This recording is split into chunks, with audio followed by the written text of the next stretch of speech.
पत्र काही लोक आमच्या अमक्या अमक्याचा संबंध नाही, आमच्या अमक्या अमक्याचा संबंध नाही, तमक्याचा संबंध नाही असं म्हणत होते.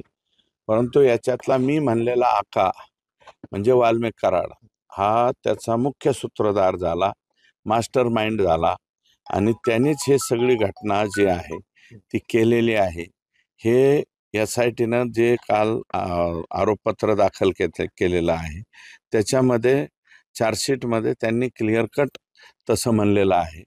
आणि एकूणच 90 दिवसाच्या आत हे चार्जशीट जे दाखल केलं त्याबद्दल गृहमंत्री आणि राज्याचे मुख्यमंत्री फडणवीस साहेब त्यांनी शुक्ला मॅडम, त्याच्यानंतर SIT नेमलेले जे बसवराज तेली साहेब, पाटील साहेब, त्यांचे गुजर साहेब आणि इतर सर्व त्यांचे सहकारी जे आहे ते सहकाऱ्यांचं मनापासून या ठिकाणी मी आभार मानणार आहे. आणि हे अजून आणखी याच्यामध्ये सप्लिमेंटरी चार्जशीट दाखल करण्याचा जो अधिकार आहे तो SITने अबाधित ठेवलेला आहे. त्याबद्दल सुद्धा मी SITचं मनापासून आभार मानेल.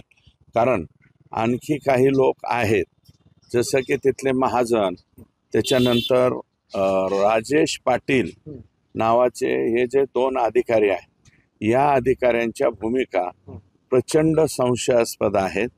त्यांनी जवळपास त्या आरोपींना आणि खुन्यांना सहकार्य करण्याची भूमिका घेतलेली आहे. अशा प्रकारचं एकंदरीत चित्र आहे ते आहे. त्याच्यानंतर तो एक डॉक्टर वाय भाषे म्हणून एक पार्ट आहे. ते डॉक्टर जनावराचे आहेत का माणसाचे आहेत मला माहीत नाही, पण बहुतेक जनावराचेच असावे. त्या जनावराच्या डॉक्टरनी प्रचंड डेंजर या सुदर्शन खोलेला बनवलं.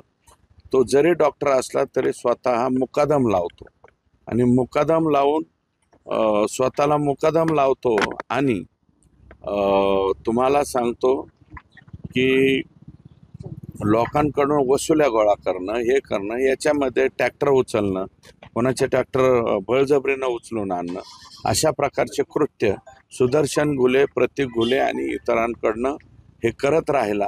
म्हणून त्या डॉक्टर वाय भाषेचा रोल काय हे सुद्धा आम्हाला या ठिकाणी सांगणं महत्त्वाचं त्या ठिकाणी ठरणार आहे. म्हणून माझी विनंती आहे माननीय मुख्यमंत्र्यांकडे आणखी मागणी आम्ही करणार आहोत की याच्यामधला जो सप्लिमेंटरी चार्जेस, कारण त्याच्यावरती धनंजय देशमुख, त्यांचं कुटुंबीय, मस्सा जोकर आणि तमाम आमच्या बीड जिल्ह्यातल्या नव्हे महाराष्ट्रातल्या तमाम जनतेचं मत असं आहे की जे कोणी असतील आणि राज्याच्या मुख्यमंत्र्यांनी जाहीर केलेले याच्यात कोणी जरी असला त्यांचं एकच स्टेटमेंट आहे, कोणालाही सोडणार नाही. मग आता कोणालाही सोडणार नाही तर मग आमचं म्हणणं असे की सप्लिमेंटरी चार्जशीट करावं. मी म्हणतो सगळ्यांनाच आरोपी करावं असं आम्ही म्हणत नाही. सहआरोपी जास्त वाढवण्याच्या नादामध्ये मुख्य केसला धक्का लागेल असलं काही कृत्य आमच्याकडनं होणार नाही. परंतु यांचं स्वतंत्र चौकशी करून यांच्यावरती स्वतंत्र मोका लावावा ज्यांनी ज्यांनी ह्यांना मदत केली. कारण केस दाखल झाल्याच्या नंतर, एवढा मोठा भयानक मर्डर झाल्याच्या नंतर सुद्धा हे त्याला आरोपीला SITच्या ऑफिसपर्यंत न्यू घालेपर्यंत मदत करतात, लपवून ठेवतात. कोणी कोणी लपवून ठेवलं, कोणी कोणी पैसे दिले, कोणी कोणी यांना काय काय पुरवलं आणि आता जेलमध्ये सुद्धा पुरवतायत. या सगळ्यांच्या वरती स्वतंत्र जे आहे ते मोकाच्या अंतर्गत गुन्हा दाखल व्हावा अशा प्रकारची सुद्धा मागणी मुख्यमंत्र्यांकडे आम्ही करणार आहोत.